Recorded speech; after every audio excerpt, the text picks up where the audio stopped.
Hi folks, I'm Alan Watt and this is Cutting Through the Matrix on December the 11th, 2016. Generally what I do is to show you that the big agenda is on course, always is on course, and when there's any possibility of it getting slowed down, it never gets waylaid, but if it's getting slowed down, it simply changes parties and things like that. It's an old trick because we've been living through this our whole lives, and your parents, grandparents before you. The techniques of managing people, the vast herds of people as they call them at the top, are ancient, very, very, very old indeed. And politics especially is a much more carefully engineered system to try and cater for every group, which they can even create. You can remember that all groups are created, and to be created they ought to get funded to begin with.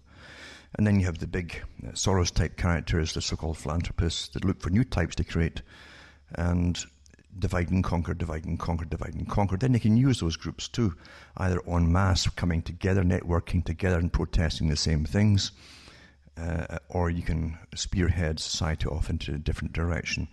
Everything is power, everything is control, and herd management. The average government today really just engages in herd management to an extent, where all the big players, the big NGO players, the guys who control the NGOs and create them and fund them at the top, you find that they're the guys who direct the future, and they're all on board in one big club at the top. And I'm not kidding about that too. You'll never find one of the so-called multi-billionaires becoming a philanthropist and going off in some other tangent. It's always the exact same belief that they'll put out there. They don't have to think about what they believe in. It's already written out for them, because most of them are actually front people, these so-called geniuses that you are being taught to believe in. They're front people. Go into the history, for instance, of even the British old Secret Service, Secret Intelligence Service, and you'll find that they had front organizations, many front organizations, which are actually big, real corporations involved in armaments and things like that. The CIA is exactly the same. They did it on a much, much bigger scale. All kinds of real corporations out there, and anything to do with technologies and emerging technologies, they must always make sure that they're in charge, and it's theirs completely, because they never give all of it to the public, because power is control of these things. When you have the control and the use of the most advanced technology and you suppress it to the public, then you control the public. It's quite easy. But you must always put out your front men that you pretend are geniuses. And they're well taken care of for their whole lives long. And they'll parrot off the occasional nonsense to the public who parrot it like they're gods or something. Because most folk are followers.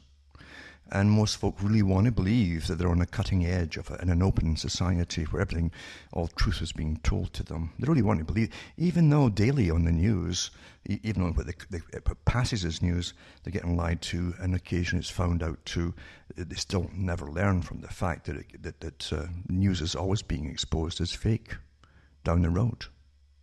How can you have real news when most of reality is generally sealed up and under the Official Secrets Act for about 50 years at least?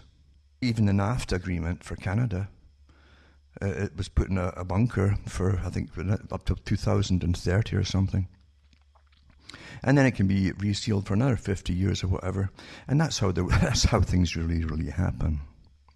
Same with all the stuff to do, never mind JFK, my God, they've gone to town with that. If you want a career as an author, just keep rewriting these books. All the investigating stuff has been done, and you just need to copy all the previous books. It's quite easy, and put your own spin on it, and you can go do the talk shows. And same thing happened with 9/11, a great career for folk who want to keep rehashing it. But the thing is, you'll find out maybe in 50 to 100 years the truth about these things. Because they're all when something is sealed for a period of time under Official Secrets Act, then it means that the whole population has obviously been lied to, and it's a reason they don't want you to know that at the time.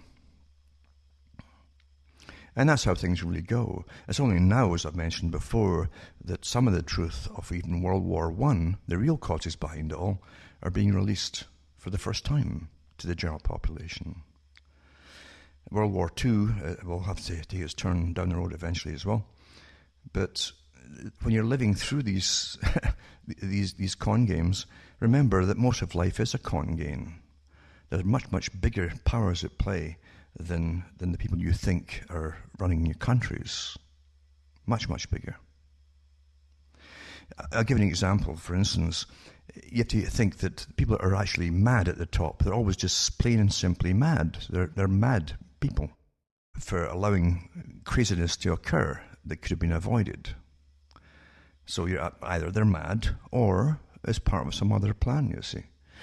When you think about the ice storms, for instance, they've had in Canada over the years, where whole big cities can be shut down totally, all electricity is out.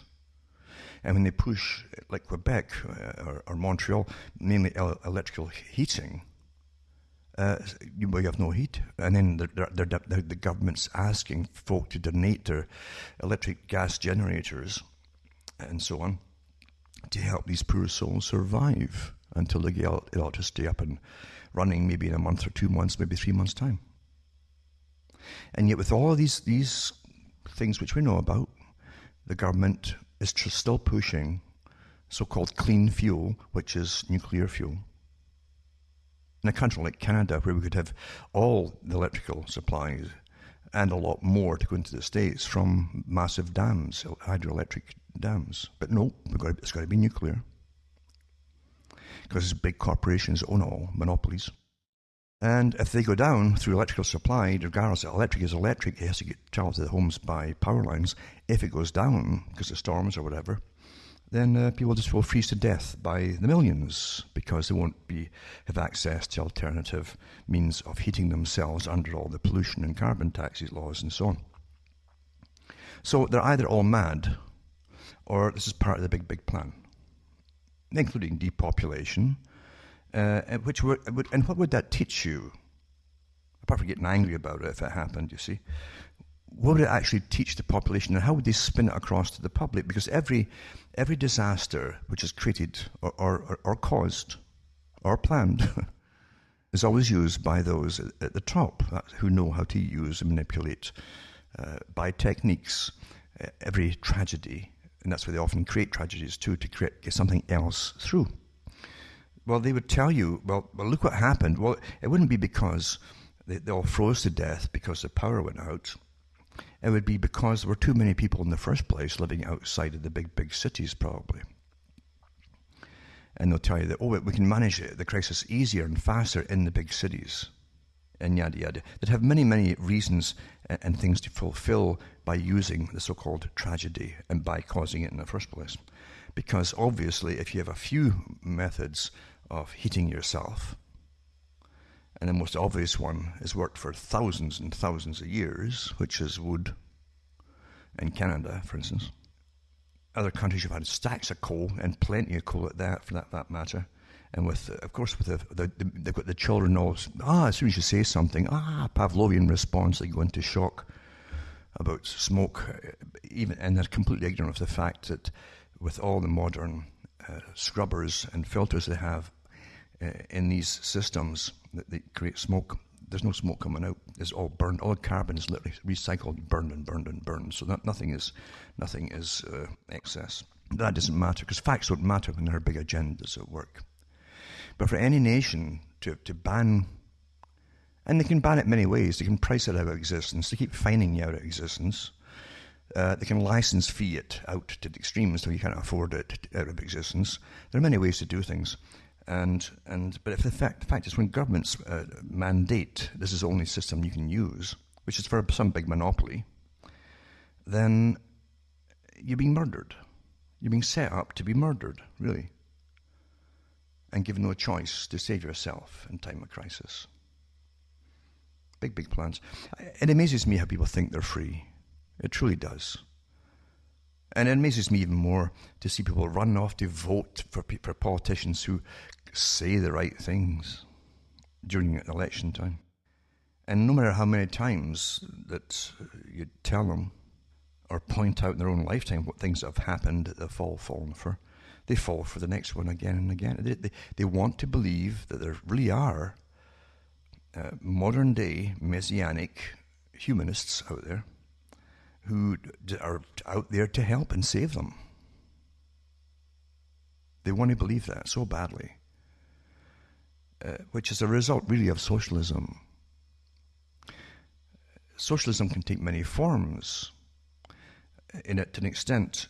If you look at the old monarchy system, before they gave you the front organization called Parliament, then you had all these people getting hired, the Alan Liddell type characters who would sing songs about how wonderful the king or the queen was, and how they were the father or mother to the people, and etc. So you're always an infant to the great mother or the great father there, who provides everything and really cares about you.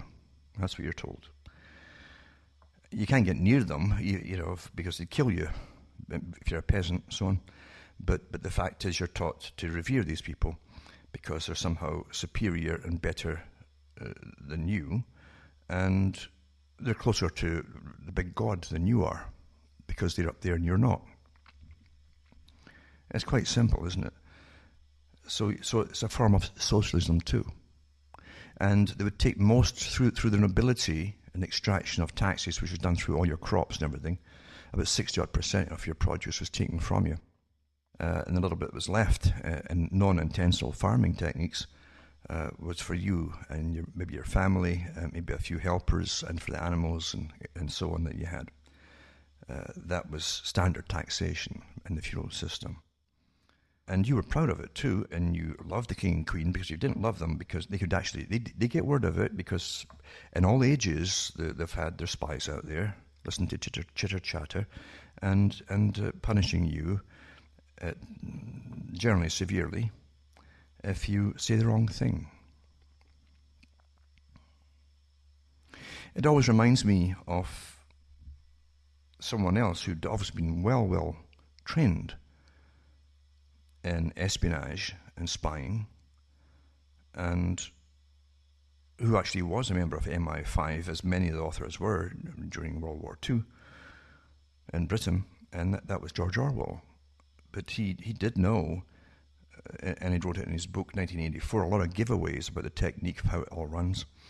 And he mentioned that when Winston was being tortured by O'Brien, it wasn't good enough that he simply repeated what O'Brien wanted him to repeat. That Winston had to start to believe it himself, that it was true.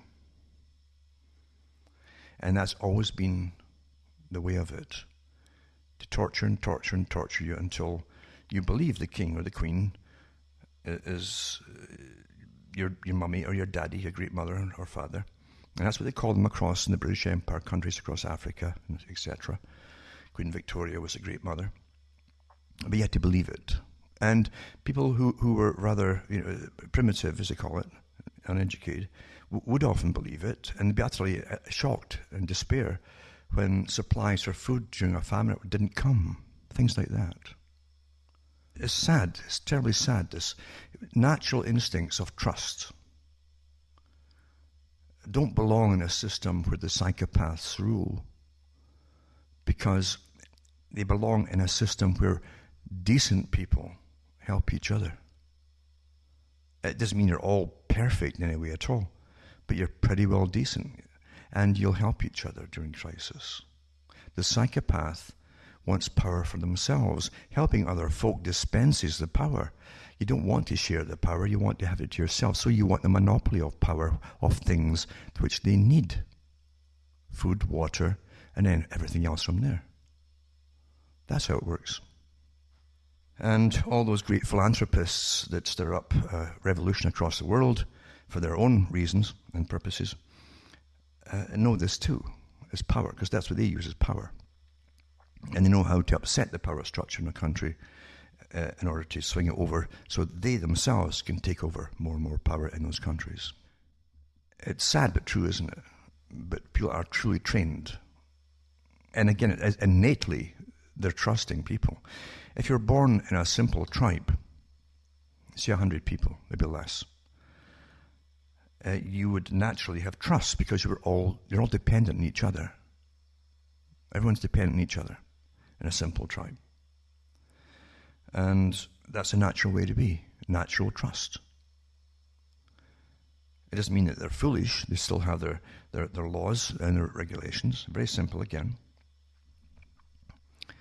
And it's easy to manage too, the laws, the simple regulations, because there's only a small number of them. If there's no money involved, there's no monetary system which is an access and a route to gaining more power, then they can remain that way for a long, long time and helping each other out when they have to.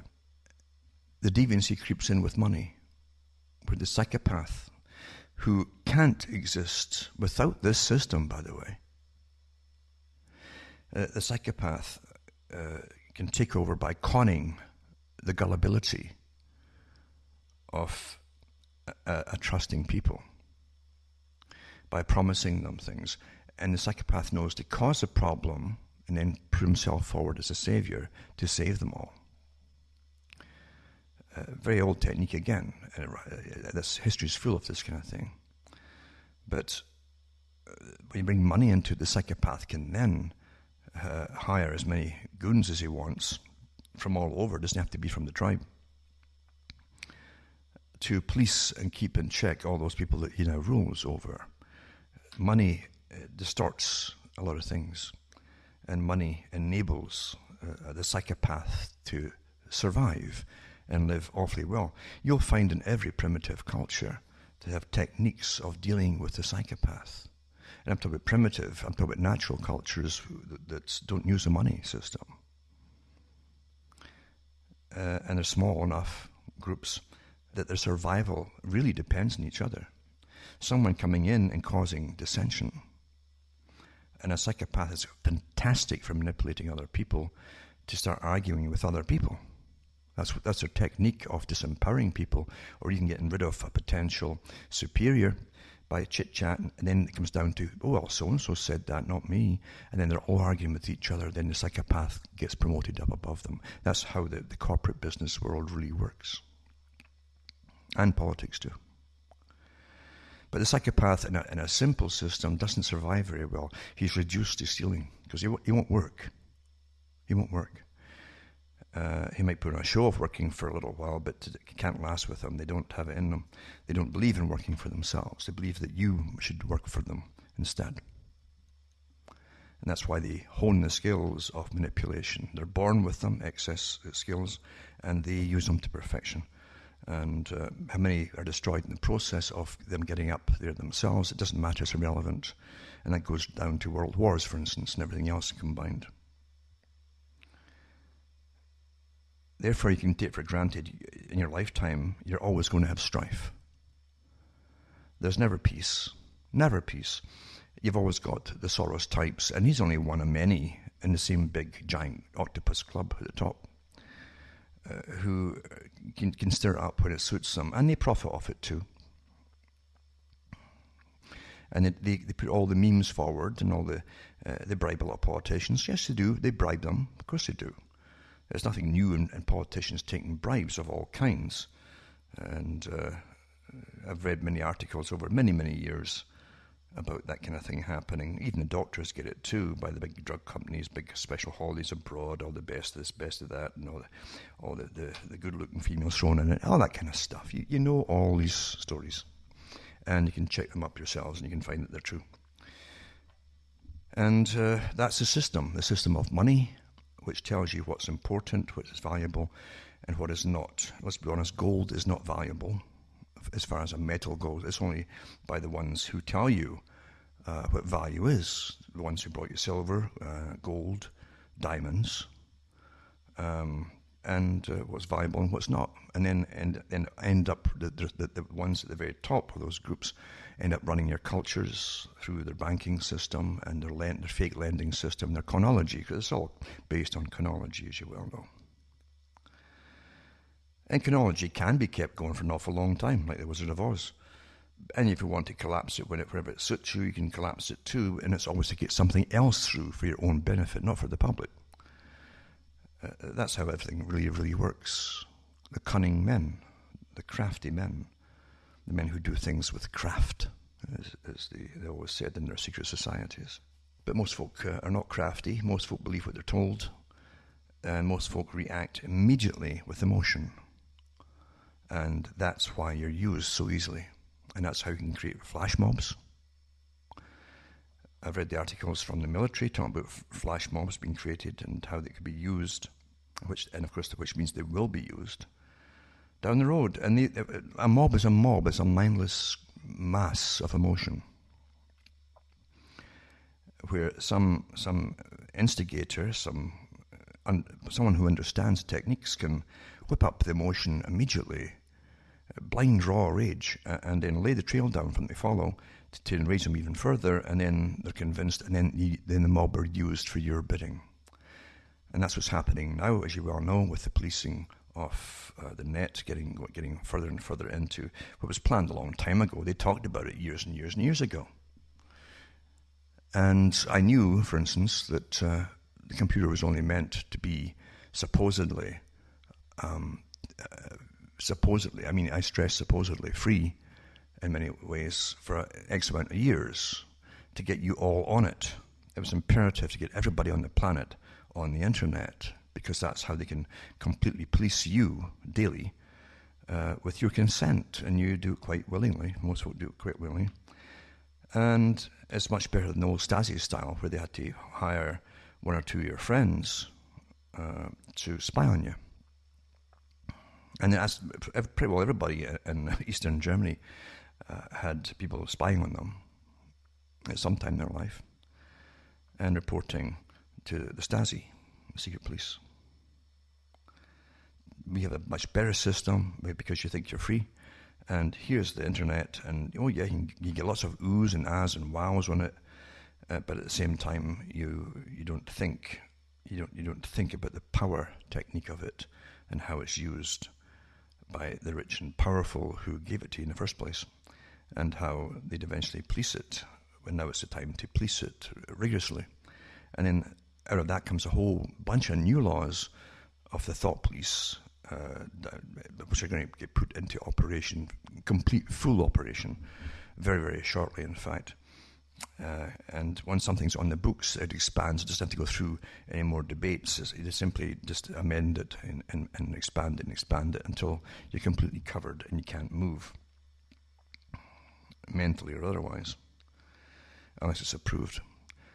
But we live through this, and we live through the fact that people are emotional creatures, and we do live through the fact that the techniques of mass manipulation are very old. The same techniques too, where they drill up people to go off and kill other peoples abroad somewhere for wars. Same techniques. Blind raw rage, and then of course when the public start to do this blind raw rage and attack who they're told to attack, then things happen that are foreseen by those who decided it all in the first place, and then the laws come out, and then you're all hamstrung, as they say. You're all tied up. Cause and effect. It's very much like, and understand what I'm talking about, it's very old. And shortly, other talk show hosts will be part of what I'm saying probably this week, because there's certain ones out there that do that all the time, including even Take My Bio, by the way, and put it on theirs. But anyway, you'll find that the founding fathers of the US knew all this stuff too. They all knew the stuff. It's like when they came out after writing up their constitution or their agreement, and Franklin was asked, what kind of government have you given us? And that's very telling itself that you've given us. But he says a republic if you can keep it. Well, every American today thinks they've got a democracy, and most of them are totally ignorant of the difference, because they have been living in what seems to be running as a democracy their whole lives. But it's not. A republic has a set of rules that can't be bust or broken by incoming groups of politicians, which eventually change the entire system. That's why a republic has all these rules of what it is. But also they knew, and you find it with Jefferson, for instance, he knew that if you give people the right to manage their own affairs individually, that would be the ideal system, where everyone would mind their own business, help each other when necessary, voluntarily, and not demand that other folk believe or do as they do, and then you force it on them by law. He knew that. Because if they didn't do that, then government would then rule man. And rule is different from just govern man, it's rule man. If you can't rule yourself and govern yourself, you will be ruled. And all people do all the time is consistently show that they can't rule themselves. They can't do it. Mind you, they're not encouraged to do it because the system run by the big monopoly men at the top have given you all the pornography to make sure that you're hypersexualized, and probably you'll stay that way until you're about 50, maybe longer. Until that dominates your lives and nothing else will really get done in your lifetime. And it won't matter in a socialistic system, but there are many, many ways that you have to rule. And the first thing you do at ruling yourself is thinking for yourself. Why is this article out there? Think about it. Think about the consequences if you acted on this article or that article or whatever it happened to be. And then say, who wants me to be happy or angry or non-committal? What would they benefit by me being so? Because I'm not kidding you, these techniques are used against everyone every day of the week. I said years ago, if I see a mob forming in the street, I'm going to turn and go the other way. I don't care what they say they're there for. A mob is what's portrayed, remember, in the old Frankenstein movies. There they are. There's the monster, get him! And they run up the hill there and want to kill him. That's the mob. If someone's trying to turn you into a mob, who are they? What will they benefit by doing so? Do you understand the whole topic? Etc., etc. Folk don't think through. They really don't, do they? It's sad but true. Too long in this morass of socialism, as they call it. And don't think you understand socialism, even if you're a socialist, because you don't. You'll find that decadence always is pushed and pushed and pushed and pushed until those people that were supposed to be going to benefit from socialism end up being decadent themselves. Not because they're eating too much or something like that. It's because of all the things they're told to enjoy, which end up destroying everything that kept them valid in the first place, which is a family unit destroyed, gone. Selfishness is all that matters. Me, me, me, me, me. And then they're into all kinds of things which have no function in nature whatsoever, and they go extinct. But then when you also have the committed, idealist, crazy people at the top, which isn't very often you get that at the top. There's always someone much higher who's not so crazy, demanding that you stop driving your cars, demanding you all get into the big cities, demanding that you only use electricity to heat yourselves, and that's all you'll have, which is setting you up, as I say, for mass disaster, or abuse, because after all, they can start rationing electricity, which they will do under the Agenda 21 agreement. There's all techniques. Financial is always one of them. The more you use, the more you pay, and if you can't pay any more, then you have to go on rationing. And then you're rationed, just like Britain, it already is, and so many thousands die in their homes every winter because they don't have all the fuel credits. That's socialism. Control, control, control to death. And then you're trained that your life has no real value except to the state. And once you hit a certain age and you get sick, then do the right thing and take the euthanasia pill and get out the way. That's already being encouraged, folks. That all that goes hand in glove with it. Do the right thing. Do the right thing. And then eventually everything becomes normal and expected. This is expected way you go. Do the right thing. We don't want to spend money to treat you and make you live in there 20 years. No. Die, do the right thing. After all, you're just a common person. A good socialist. It's all really in our faces. All of it's in our faces. It really is. The point of those behind Agenda 21, 2030, and all the other different titles for the same thing, it's the same agenda for the whole century, remember, the 21st century. All has to be accomplished this century. Massive reduction in populations, because they don't need you anymore. Who doesn't? They don't need you at the top. The top folk don't need you. The elitists, the ones who own you and own your political systems. Completely. And they've been dying for a long, long time, so to speak, to have you all die off much faster and faster and faster, which you're doing already anyway with your cancers galore and your massive glycophosphates and everything else that you're eating. It's all allowed by law. As long as you don't all die at the same time, then no one gets suspicious. We're managed like a big, big herd. And unfortunately, we too often behave like a big herd as well. Prompt them and here they go. Here's the nudge from Sunstein and away they go. Nudge, nudge, away they go. You can get folk by using psychological warfare and indoctrination to do anything that you want them to do. And the trick is always to make them think they're in charge of themselves. All the way. To the end. It's beautiful, really, when you understand it. But then again, they've had all the time and money in the world by studying us, because they create the money, just print it up. And technically all the other people at the bottom work along their projects for them, the people with the brains, and feed all the data upwards. So it's no real mystery as to how they can manage to manage us at all in such incredible detail.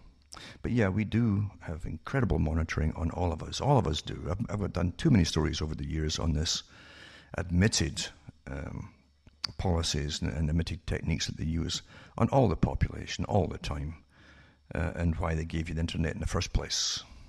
They couldn't do anything they're doing without it. They'd have to give you just better and more TV shows if they didn't give you the internet. And TV itself was one heck of a powerful weapon. And Spielberg said that himself. It changed everything. As all behaviorists know, you put something scientifically created into the environment. And what environment? Any environment. Cell phone towers, for instance, on hills, or everything that's used computer-wise in your home or in your pocket. And your behavior changes. Anything at all, your behavior changes. Put something different. The TV did it, and folk rushed home to see their favorite serial because it left you with a cliffhanger the night before. Or your boring job, which most jobs tend to be boring for most folk. It was driving you crazy, and you run home to see your comedy. Get a bit of light relief and your indoctrination along with it. So television could alter behavior, and it did alter behavior. Before that, radio did the same thing. They did all the experimentation with the serials and the cliffhangers with radio long before the television. And they also managed to change people's opinions about different things on behalf of their masters through talk shows on radio long before the television came out too. Here's what your opinion should be, and people would adopt the opinions very, very, very easily. When you see how many psychologists, psychiatrists, behaviorists work on all your favorite television shows, then you should ask the obvious questions. Why are they all working on what seems to be entertainment? But then again, most folk won't. Because we have an infinite capacity to be entertained, a craving, a real addiction. Because life right now is pretty well boring, isn't it? When you get past a certain stage where you don't have to hunt and gather as they love to call it, for basic survival, where most of your day would be basic survival, especially in the colder climates, then you have free time in your hands. If you have free time in your hands, you could improve your ability to think for yourself. Or your masters, which they will do, and they always do, make sure there's lots of things that they provide for you to, and you'll buy it or rent it or whatever it happens to be entertained, to make sure you have the right entertainment and you don't start entertaining yourself or thinking for yourself. Your time could be a problem to your masters. They had big talks in the British Parliament about this at the end of the Industrial Revolution, or in the middle of it actually, because you had all the different the do-gooders there wanting to cut the work day down by an hour or two, from maybe 16 or 18 hours down to maybe 12.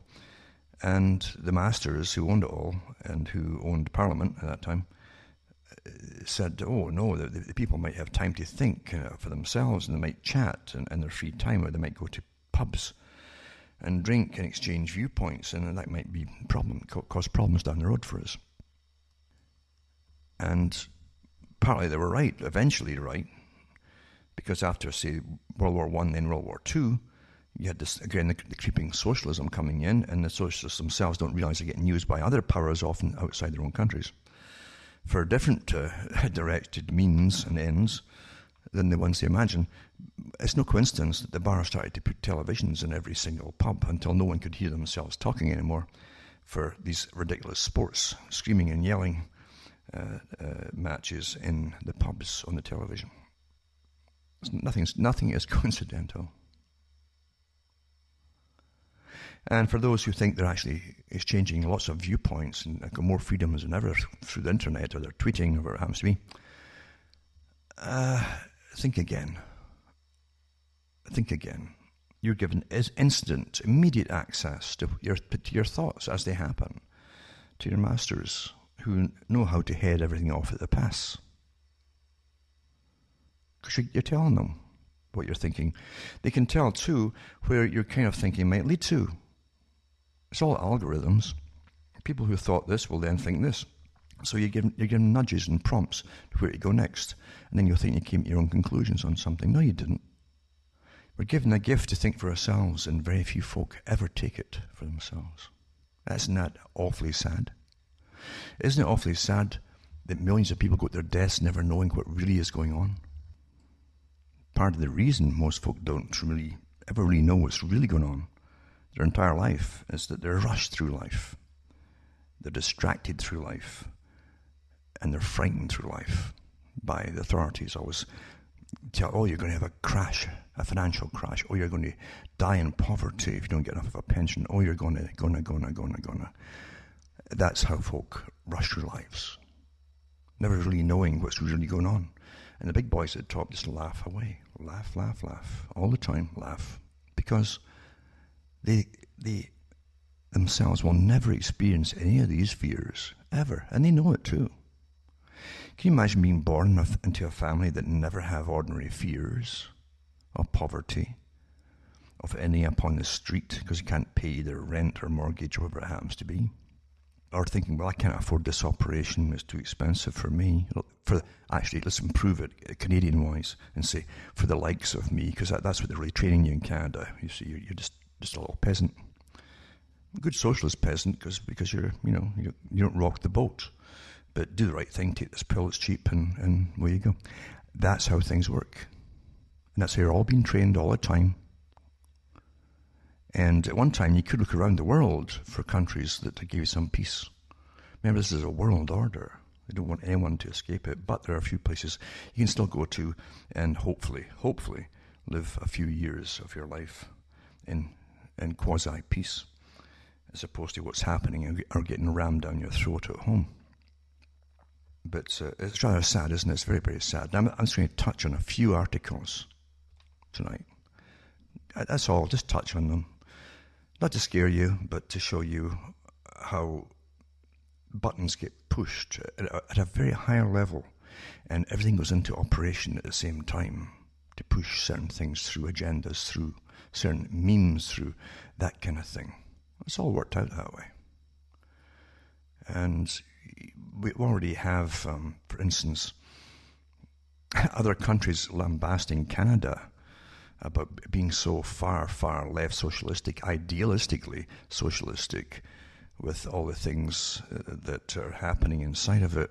I read one article recently from Israel, in fact, and they don't mess around about anything, and basically they're saying this is the end of the country when they can't really stand up for themselves anymore under the massive socialistic system, where literally people in the federal government are often selected, especially with this present regime, by where they came from or what genetic background that they have or whatever it happens to be. Nothing to do with how well will you help run the country. Or maybe it just tells you that they're all front people and it really doesn't matter anyway. That's maybe truer. Could be that. But see, Israel is bashing it, saying it's the end of it and so on. And I understand what they mean by that. But then you look at what's happening under this, as the whole world supposedly going socialist, this strange thing that they still train the people that's all for them, that they're all equal, it's all for them. And it's what a lie, what a lie that is. Right? But they keep telling them that. And I guess people want to believe it, don't they? They really want to believe that. See, freedom is not belonging to a special group. But they appear to turn it into that, don't they? You have to get elevated. And I mean elevated, not equal, but elevated into a special group above all the majority of the nobodies to get noticed at all or get special rules that affect you and save you or protect you, whatever it happens to be. And even these special rules, they'll help you get ahead in life with your job. Not are you good enough for the job? Do you know the job well enough? Or any of that? No, it's special group. I'm a special group person, and I'm employed because you need special group people in the federal government or the local government or whatever it happens to be. It's all nonsense. And that is mad, of course, if it really comes down to that, isn't it? It really is. Because then eventually you become staid and stale after a while until you have to belong to a special group. And it just goes into absurdity. More absurdity than it already is. Anyway, this is the kind of nonsense you get fed right now. I mean, Canada's I always think about Bezmenov, who defected. That wasn't his real name, but that was he from the Soviet Union, and he eventually worked with the CBC Canada. And he said, and it was the Soviet Union that he worked for, not the modern Russia. And he said he met more true communists in the CBC than he did in the Soviet Union. And he wasn't just quipping and laughing about it; he was telling the truth. Because the true ones, see, people in the Soviet Union knew they better play the game, or it could be rather fatal for them. But they also knew the truth of it, because they lived in it, to the extreme of it. And whereas Canada's still trying to get there. But BBC was the same in Britain. All national, governmentally run organisations are the same as propaganda purposes, even though the BBC is a big chunk of it is now owned by the CIA, believe it or not. I read the article on the air years ago. Everything is for controlling your mind and your brain and prompting you. Enjoy this documentary, enjoy this movie, now emulate it. I mean, that's what it's all about, isn't it? Now, this article here is to do with the white bashing that's going on for so long in Canada, by whites themselves too. They're, again, brainwashing and being good socialists. It says, CBC has produced a bizarre music video hailing an inevitable future where white people are made extinct. Well, let's rephrase made extinct. You see, that's under the definition, even at the United Nations, of genocide. That would fit right in there. You know, even destroying a person's language comes under genocide. Everything is cultural genocide that leads to actual genocide, etc.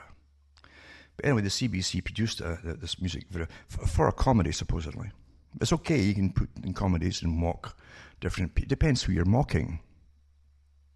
Doesn't it? Very much so. Depend who you're mocking, doesn't it?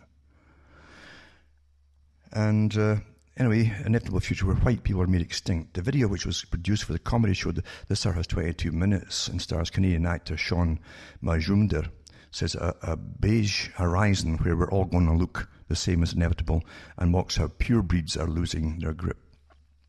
Now, they're awfully selective in who they pick for mocking it. Isn't that true? And it's unfortunate that the silent majority of people in the world who are pretty decent put up with this kind of stuff. And they don't want to rock the boat or annoy anybody and so on. But you can imagine that there are groups out there that you've done the same too, the same kind of thing too. And they'd be screaming to high heaven. It'd be up, it'd be mentioned in Parliament, and oh my goodness. And everybody would immediately bite their fingernails. Oh, do something about it, do something about it. And because you see, as I mentioned from the article condemning Canada and what's happening in Canada from Israel, they know in Israel that the squeaky wheel gets the grease. And you never let it squeak. You always scream. Scream, scream, scream, because you can't allow things to start. That's the key to it. Once you start allowing yourself to be the target of ridicule of all kinds, and slander, and nastiness, you're as well as just, going the way of the dodo bird. Hang up your hat for good, the grand finale. And in Canada, I guess you could take your euthanasia pill and then leave the whole country in peace, right? That's what. But they want this. Go quietly and leave it in peace to all the folk who are then going to run it properly, right? Mm-hmm. So we're constantly being played with, constantly. But it depends who you are and what group you're actually shoved into. Where you put yourself into or not doesn't matter anymore, does it? Because your betters above you will shove you into that group. Oh, you're so-and-so. Yeah.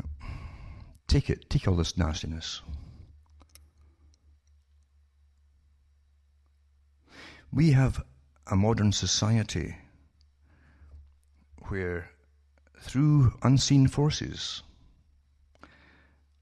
there are people more victimized on a daily basis by authorized victimization by the system. And as I've said before, it's time that everybody started taking their share of the grease for the axle and screaming and screaming and screaming. Because if you don't, you will go the way of the dodo bird. Very simple. Now let's just go into also the corruption that's normal amongst all these folk who push socialism. And this article here says Clinton Foundation advised World Bank on contracts that netted donors millions of dollars. And the foundation's drug company contributors got majority of funds from tuberculosis program. I'll put that up just to show you a tiny wee bit of how the whole corruption works. I'm so sick reading this stuff myself because it's everywhere in every country. And all these big foundations are the same. It says drug companies that donated to Hillary Clinton's foundations received most of the contract money from an international tuberculosis initiative after the foundation was brought on to manage the initiative's procurement operation, public records show.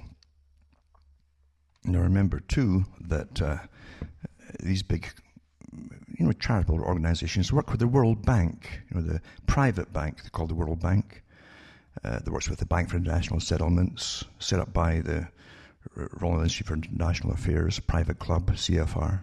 They own them. And all these big philanthropists work with them. Eh? Isn't that amazing? Eh? And you help finance it too.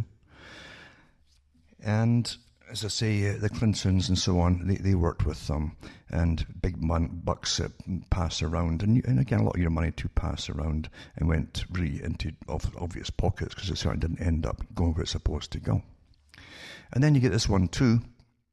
For those who remember Julia Gillard in Australia, who was a prime minister, who became a head of some big philanthropic organisation, and it says the biggest donor countries behind the $4.6 billion global partnership for education, chaired by Julia Gillard, warned they could withdraw funding unless they were shown evidence of improved education outcomes for children in poor countries. Everything is to do with helping, isn't it? That's where the psychopath goes. That's where he goes into politics. He doesn't say I'm going into politics because I want to scam everybody and become incredibly stinking rich and powerful. He says, I want to help people. It's the same thing, isn't it? Anyway, it says, since 2003, $4.6 billion is poured into developing countries. $370 million of this from Australian taxpayers is the equivalent over the past 8 years. Ms. Gillard, who has been chairwoman since February 2014, pledged $270 million of this while she was Prime Minister. And then who's she working with? The World Bank again, same as the Clintons. Well, it's a coincidence, isn't it? Yep. That's how it works. It's all coincidences. The biggest crooks always hide behind respectability. The more respectable they seem to be because they put so much money out in propaganda, then the more corrupt they are. That's just how it really is. You've got to hand to psychopaths, because psychopaths are pretty good. They're not stupid, you know. They're not stupid. They understand how you think and how you're going to see things, and they'll make sure that you do. And he's a new one too for the recent election in the US. Hundreds of Canadian residents contributed money to the US candidates. It says hundreds of Canadian residents, including a former Conservative member of Parliament and an aide to a Liberal cabinet minister, have been contributing money to the US election campaign, CBC News learned. The vast majority of the contributions from Canada went to Democratic President candidate Hillary Clinton, naturally, and Bernie Sanders, or to the Democratic Party. Of the more than 450 individual contributors identified by CBC News, only 2 contributed to Republican presidential candidate Donald Trump. And this goes on and on and on. To do with all the incredible progression, really legal progression of hacking you by governmental organizations and so on. Things that they've been doing since the beginning of spying on us all, completely, all the time, even though it wasn't quite legal to do so under that. Never hadn't written the laws to stop themselves doing it. Now they're simply writing them all the laws to allow themselves to completely spy on you all the time, from all kinds of sources. One article, FBI to gain expanded hacking powers as Senate effort blocks. Fails. They tried to stop it supposedly, but it failed. In other words, they paid off somebody.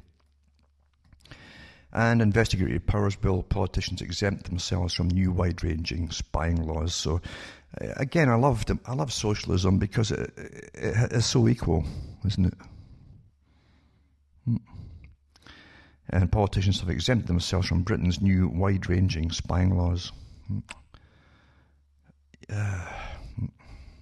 Quite something. You're rather fed up with humanity, don't you? It's just repetition. Again, because psychopaths end up at the top anyway. And those psychopaths, the senior psychopaths, always make sure they train the younger psychopaths to. So it continues, and things are very boring and monotonous because they're so repetitious. Another article, the FBI will now find it easier to hack your computer no matter where you are.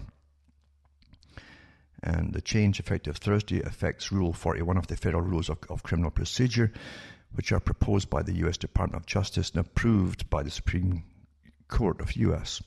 Allow federal investigators to seek permission from a magistrate judge in, say, Texas to plant hacking software or on a computer that's disguising its location. They're way beyond that, folks. I love how they pretend they're not. They're way, way beyond all that stuff. Every computer and everything you buy electronically has already got the chips in it for spying. It's quite something, isn't it? I can remember when I was very small thinking about the documentaries they'd put out on scientists playing with rats in mazes and things like that, and teaching them to pull little levers to get a seed, etc. And I knew they didn't want to train rats to join the workforce, so therefore it was for humans, obviously. They were finding out all the different ways to prompt humans to do certain things. It's done all the time on us. It's incredible. When you're really small, you think, well, they could never do that because we're not rats or mice.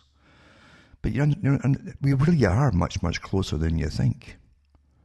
All they have to do is give you all these different cards for different stores, and you'll save $1 here and $1 there, and folk grab them, and next thing you know, all the stuff that they're buying is being recorded and sent off to different agencies, including governments. And then you bring out the internet, it's even better, and then you end up with the article here, which is where it's all supposed to go. It's to do with China, which, believe you me, is only doing what I'm sure every other country is doing as well. It says in the US, big data is a major trend that's been adopted by almost every major retailer in an effort to figure out the precise way to convince Americans to buy more stuff they don't need. In China, big data is all about population control. It's really about all control of the population. That's really a better way of putting it. And it goes in through the Communist Party of China, which is a joke too, in communist, as far as communist goes, where really an oligarchy runs the whole country with slave labor, and no one can object to it because nasty things happen when you do.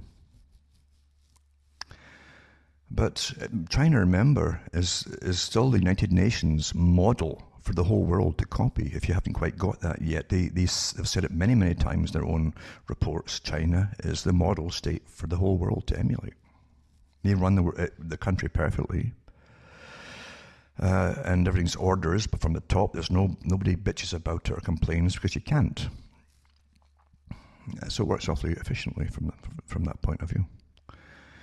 And I'll put this article up tonight to show you all different techniques that are used and doing little rat projects on us.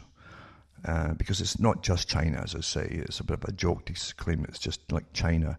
We are way ahead of that too in so many different ways on prompting the public through their various prompts and nudges that they use, as in a thousand times a day from different sources through marketing companies and your government as well. And it's so easy. It's sad, isn't it? So easy. If you just say it's going to save you so many dollars, if you just get this card or you just do this, and or you get so much free. Oh, it's so sad, isn't it? When you're giving up your freedoms of all kinds and privacy because something, yet a little fringe benefit of some useless piece of rubbish that's going to be thrown in there. Isn't that sad? That's how easy it is to manipulate human beings. Isn't it sad? Isn't it terribly sad, folks? But that's the way it is, isn't it?